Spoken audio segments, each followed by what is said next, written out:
Challenge runs are a fun time. I enjoy watching people put themselves through hell just to answer the age-old question, can I beat the game if blank? Without walking, with a broken sword Wii remote, while overloaded, with enemies doubled, and permanently level 1 or in survival mode.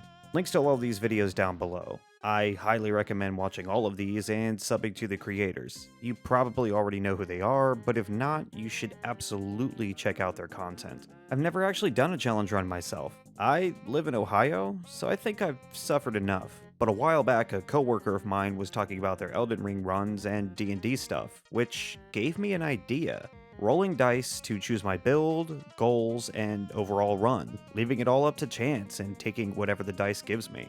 It sounded like a fun time to me, and I figured since the video I'm working on will take far longer than expected, this would be a fun, quick video I'd enjoyed making. These are the options I decided to roll for: starting class, keepsake, spirit ashes, defeat all shard bearers, or just beat the game in general, 3 co-op summons or no, and finally weapon types for both my right and left hands. I think in the future I'll take out the co-op summon option. It was really only there for one reason. I work a full-time job and it's about to get really busy with the holidays. With no idea what I'd be rolling, I felt that having the option for late game bosses wouldn't be an awful idea. And besides, since I still have to roll for it, there's still a chance I'd go without. But yeah, if I do this again, I'd remove that option.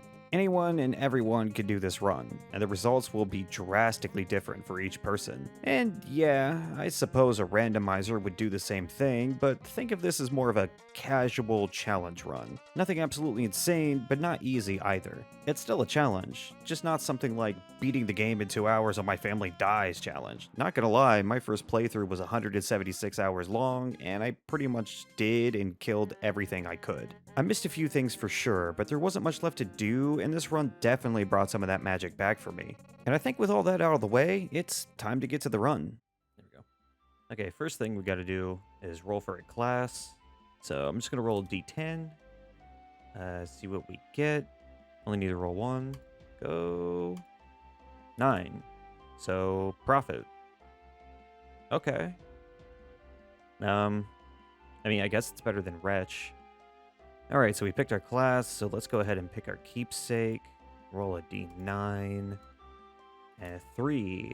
Golden Seed. Okay. I'll take it. Okay, so this one I'm a little worried about. Am I allowed to use Spirit Ashes, yes or no? Oh, fuck. Really hoping yes. Because it's gonna be rough if I don't get yes. Oh, fuck. Okay. Okay, I get to use Spirit Ashes. Ooh. Oh, I just had an idea, though. Okay, so I get to use Spirit Ashes, but can I use Legendary Spirit Ashes? Okay, so Spirit Ashes I'm allowed to use, but can I use Legendary? Let's go again. No. Okay, so I can use Spirit Ashes, but I can't use Legendary Spirit Ashes. No Mimic Tier. So we're going to go ahead and roll and see if we have online summons. Okay. You know, I'm happy about that. Okay, next up, I'm rolling to decide if I have to beat all the shard bearers. The goal is still to beat the game, but beating all the shard bearers versus just beating enough to get to the end to beat the game, it's a big difference. There's a lot more bosses. So let's just roll and see what we're going to do. Let's go. Don't have to. Okay, cool. And finally, we are going to roll for what I get to use through the entire game. My right and left hand. There are 34 options. And I'm just going to roll 2 die at once. And here we go. Whew, this could be so bad. I'm so nervous. 8 and 12. What is 8 and 12? Curved great swords and great axes. Okay. For some reason, my tired brain related the prophet class using strength weapons to Nicolas Cage being a terrorist disguised as a preacher that one time in that one movie. So why not play as the Cage himself? All credit for these sliders go to Daddy Who Games and the r/Souls Sliders subreddit. There's a link to their video in the description if you want to play as Nicolas Cage yourself. Yeah. Nicolas Sage. Okay, this is good. This is great. Okay. Alright, yeah, let's do this. I'm feeling good about this. Feeling good about this run.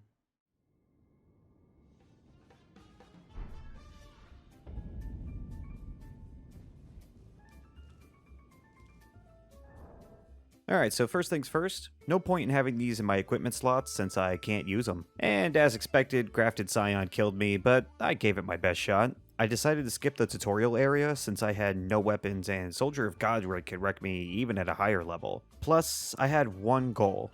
I need weapons. I wanted to hold off on trying to grab runes until I knew what stats I should be focusing on. There are a few options to get both weapon types early, but I decided Bloodhound's Fang would be the easiest one to get. First up will be Church of Elo to talk to Kale to exhaust his dialogue, then running over to Gatefront Ruins to hit one of the 2 sites of grace in the area so I could get Torrent. Then, using Torrent to run through all these guys, I grabbed the map in the other side of Grace. Afterwards, I hit another side of Grace in the Mistwood outskirts so I could fast travel to save time. Now off to the Mistwood Ruins so I could hear Blithe howling. This will unlock a new dialogue option with Kale and give me a finger snap emote. We can also grab our first Spirit Ash from Ronnie. Heading back to Mistwood Ruins, I use the finger snap to call Blithe and he'll tell me about Darawill. Blithe will also now be able to be summoned for the upcoming fight against Darawill. So now to the Forlorn Hound Everjail. I barely do any damage, but Blithe does a fair amount. So my plan here is to attack only to draw aggro so Blithe can survive and continue to dish out the big hits. And it worked. Only took one attempt as well. We finally have a weapon. Bloodhound's Fang requires 18 strength and 17 dex to use, so I need 7 levels in each stat. A good way to get runes early are these graveyards with golden runes. The one in Limgrave isn't too far, so I grab that and get my strength up to 15. So far so good. I thought it would be a good idea to kill Bloodyfinger Nereus to get some runes and the Reduvia to sell off by trying the same plan I used with Darawill. It didn't go well. I kinda need... Oh, no. Nope. Fuck. You're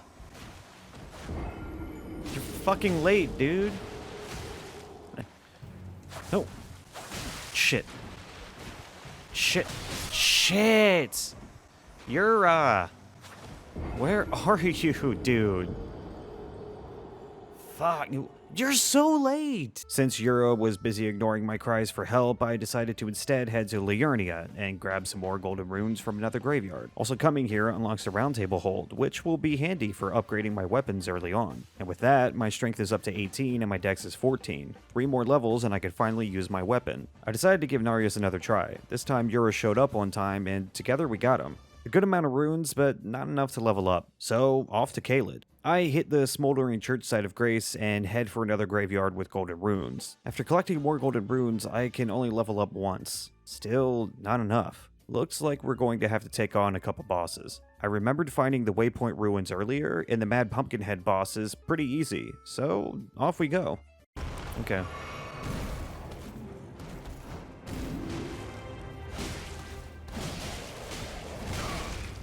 Ouch.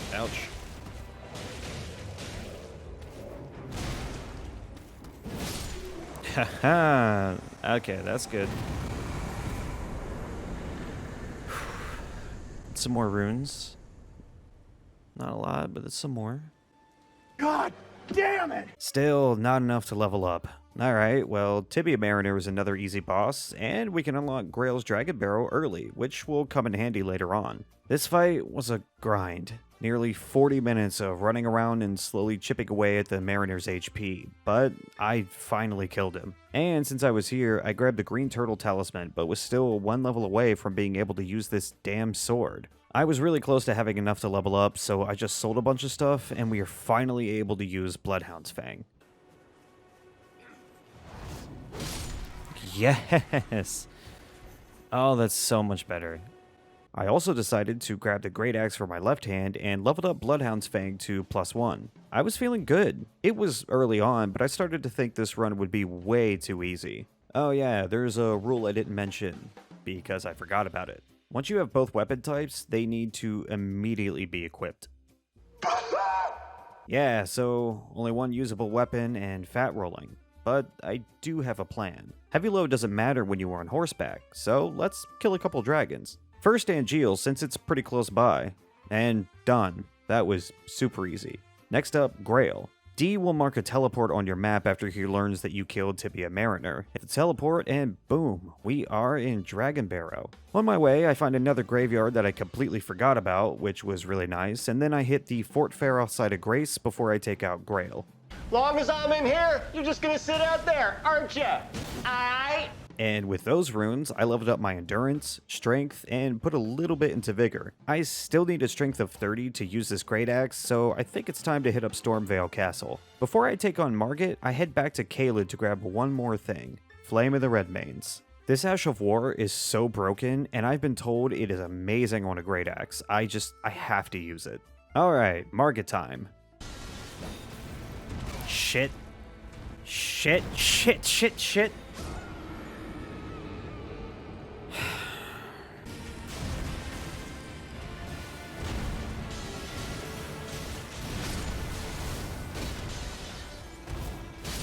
Bitch. And with 2 attempts, Margit is down. That was pretty easy. Got through Stormvale pretty quick and beat Godric first try as well. Even with all those runes and selling Godric's Remembrance, I'm still 1 level away from the 30 strength I need, so it looks like we're heading to Raya Lucaria. I nab the key real quick and grab a Somber Smithing Stone 3, and with a little grinding, Leave me the fuck alone! I'm finally at 30 strength. Both weapons unlocked. Feels good, man. I figured I might as well farm for smithing stones and level up my great axe, so off we go to the Limgrave tunnels. Grab some stones and beat the boss. That wasn't enough though, so off to the Raya Lucaria Crystal Tunnel. Bell bearing acquired, and after some upgrading, back to the academy. And a couple deaths later, Red Wolf of Radigan is down. Time for Renala.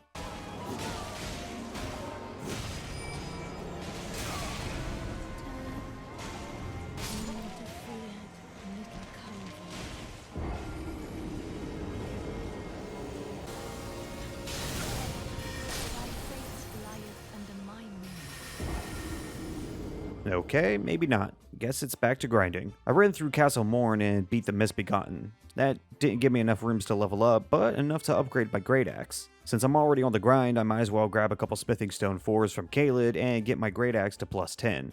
Also grabbing the Rotten Stray Spirit Ash. I figure it's going to be handy to be able to proc Scarlet Rot without the use of a finger seal or a staff. And all that grinding paid off. Renala down. I decided to level up endurance so I could use better armor and switch out the Prophet's starting gear. I never decided if I should be allowed to respec later, but I grabbed a Larval tier just in case that I felt it would be necessary. Better safe than sorry. Oh yeah, what time is it? That's right. More grinding. I went to Tombsword Catacombs and Impaler's Catacombs to grab some easy runes and to upgrade my Rotten Stray to plus 3. Now off to Fort Height and Fort Faroth to get both halves of the Dectus Medallion. Also grabbing Radigan's Source Seal to increase my physical attributes by 5, which gave me an idea. I heard the Executioner's Great Axe is good, but the drop rate is pretty shit. I decided I would try around 10 times for it, and if it doesn't drop, I'll just move on and stick with what I have for now. But just after 3 attempts, it dropped, so yeah, Executioner's Great Axe it is. I didn't have enough runes to upgrade though, so I quickly cloned a Remembrance at the Walking Mausoleum in Limgrave so I could sell it and get some runes to level up my new weapon. Plus 6 is good, but not good enough, so off we go to Atlas Plateau. First stop will be the Atlas Tunnel for more smithing stones and the Somber Stone Bell Bearing 2. Then the Sealed Tunnel for the Smithing Stone Miner's Bell Bearing 2. And we're up to plus 8. Nice. But it isn't a bad idea to level up a bit more before going into Lindell. Windmill Village is a nice spot to grind for runes, and the Godskin Apostle isn't too hard. The problem is, I haven't leveled Vigor much at all, so I can't really take any hits. But Rotten Stray managed to proc Scarlet Rot on my 3rd attempt, so easy win. Such a good boy. I then went back to the Sealed Tunnel to get some more smithing stones and beat the boss for easy runes. 17 Vigor and plus 14 Great Axe. I need to level up the Rotten Stray though. Right now the little guy can barely take a hit, so Windham Catacombs and Roan's End Catacombs for more Grave Gloveworts. And I'm thinking it's time for Lindell. Once again, Rotten Stray coming in with that Scarlet Rot and killing the Draconic Tree Sentinel. Lindell isn't too bad, and getting through it is pretty easy. I struggled a little bit with Godfrey's Golden Ghost thing, but Morgott? First tried him, no problem. What are these fucking iguanas doing on my coffee table? There ain't no iguana. Yeah, there are. There ain't no iguana. What the fuck is that? Fucking iguana. Alright, Mountaintop of Giants next, but instead of progress, we're going, you guessed it, back to grinding. Since I'm already here, I'll grab the Stone Miner's Bell 3 from the Zalmar Ruins, then the Mount Gilmore campsite for a Zomberstone 6. After a bit of the old running back and forth to upgrade my weapons, I take the chest trap to Celia Crystal Tunnel and kill the Falling Star. Killing it gives you a Somberstone Bell 1 and 5 Smithing Stone 7s. Afterwards, grabbing 2 more Smithing Stone 7s off of this Big Skull in Caelid and 3 more east of the First Church of America. Plus 20 Great Axe, plus 7 Bloodhound's Fang, and plus 6 Rotten Stray. I think that's good enough to beat Fire Giant and carry me through most of Fire Missoula. Fire Giant was super easy on my last run, so I'm not too worried about it.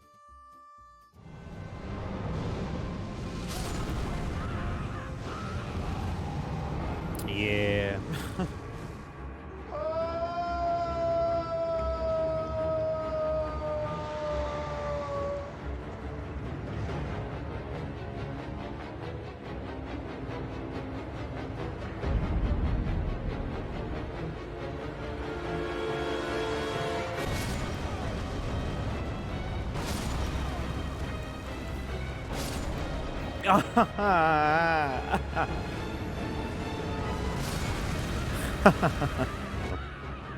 Wow, that's incredible. Fuck.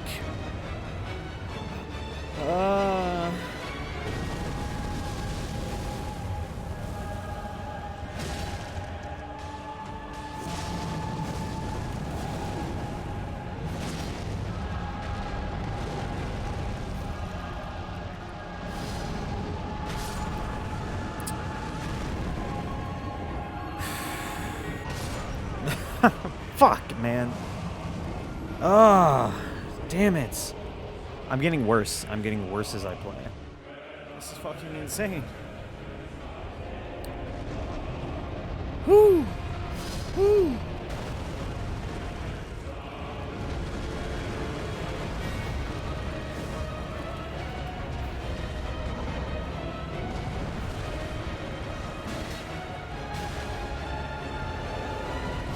Oh my god. Holy shit. No, no, no, no, no, no, no, no, no, no, no, no, no, no, no, no, no, no. Oh, no, no, no. No, no, no.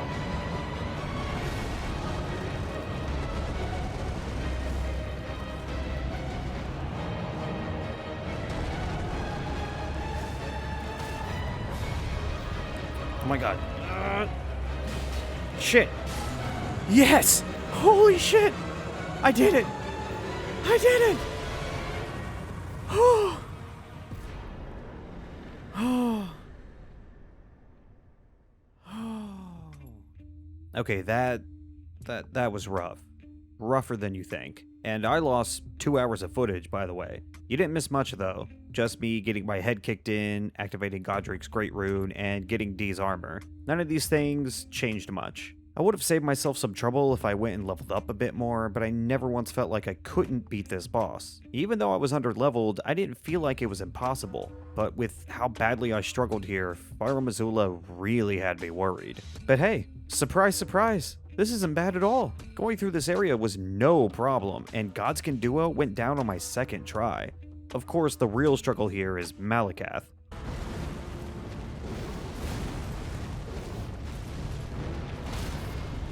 Oh my god. Oh my god. Oh my god. Oh my god. No fucking way. I did it. Okay, so maybe Fire Giant was just a fluke. Malakath was one of the hardest bosses for me, but this time he was incredibly easy. I mean, whatever, I'll take it. Gideon took a couple tries, but wasn't much of a problem, and after some slight material hunting, I was ready to just beat the game and complete the run. Yep. Please, please.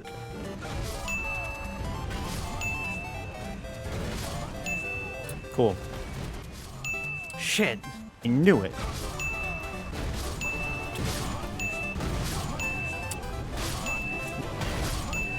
Nice. Yeah, 'twas nobly fought, dude.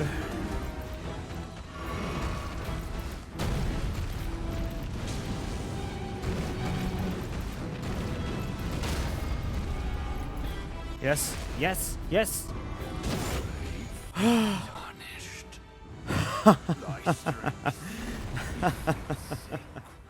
Fuck me. That was really rough, but it's over with. Just one more to go. Well, technically 2 more to go. Then it's over. And I made it all this way without using my co-op summon, so I've decided to not use it at all. I can do this. Ratigan and the Elden Beast were super easy before, but I apparently can't trust my past experiences. It doesn't matter though. I can do this. I know I can do this. Ratigan and the Elden Beast. Let's go.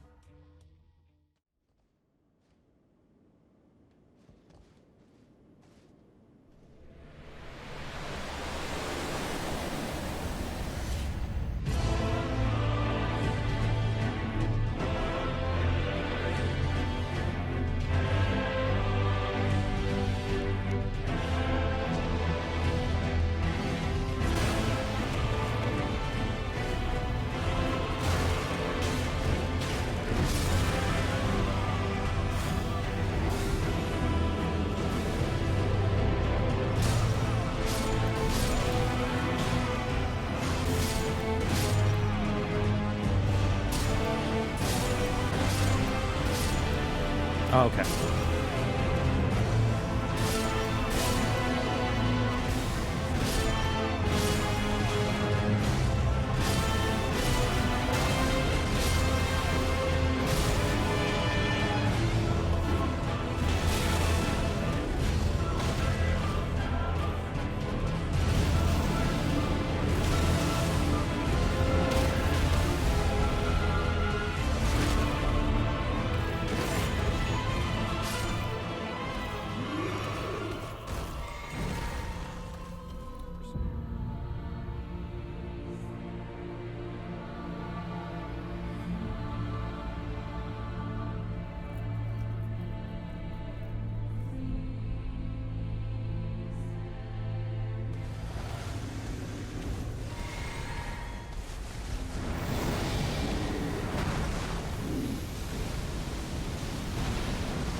Oh, ha ha ha.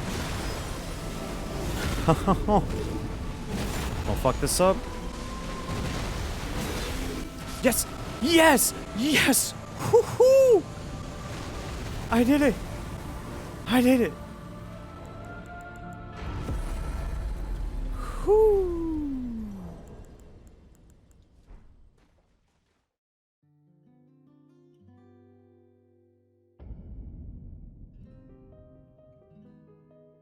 This was a fun experience. I've never tried to do something like this before, and it really was a lot of fun. I said earlier that this is more of a casual challenge run, and I think maybe I should explain that a little better. I've seen some crazy challenge videos, and I love those. Making this video gave me some ideas for runs of that level, but I do feel that you don't need to do some god-tier challenge for it to be, well, a challenge. You could just do something as simple as this, and it's still a valid challenge run. I know there will be people who look at this and just see some dude beating Elden Ring. What's the big deal? And to that I say, yeah, sure, I guess. That isn't the point. The point is to take whatever the dice gives you and complete the run. The starting magic class using strength weapons turned most of my run into a grinding fest just to use things like normal. And really, I was lucky to get those 2 weapon types. It could have been far worse. The entire thing behind this was having no idea what my run would actually be, and that other people could try this without needing mods or something like that. Just give it a whirl and see what you end up with. It really does open you up to different kinds of weapons and playing styles, and I'm looking forward to doing another run like this. Maybe apply the dice rolling idea to other games. Who knows? I hope some people try this out and have as much fun as I did. Also, I have no clue if this is an original idea. I really doubt it is, but still hope it influences someone to give it a go. Challenge runs are a really good time, and I've seen all kinds from a huge variety of games. They add replayability to games that have been out for years and keep the communities alive in a way. This video was a lot more fun to make than I thought it would be. No, really, I'm surprised I had this much fun. And I think I get it now. Sure, what I did was small compared to some of the videos I mentioned earlier, but I still think I understand the feeling. The satisfaction I felt after this challenge was almost equal to when I first beat the game. Sure, I got a little angry towards the end, but it was because I knew I could do it and I just kept messing up. A lot. Like, a lot. But that feeling of finally beating the last boss, completing the run, becoming Elden Lord, that feeling made all the anger, all the frustration totally worth it.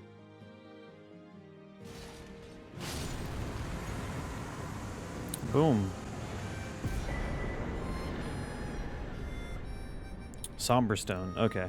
I mean, that's cool. Not at all what I needed. But I think that proves to me I'm not under-leveled. I'm actually, this thing is like fucking ridiculously good. Holy shit. And that does help level up Bloodhound's Fang.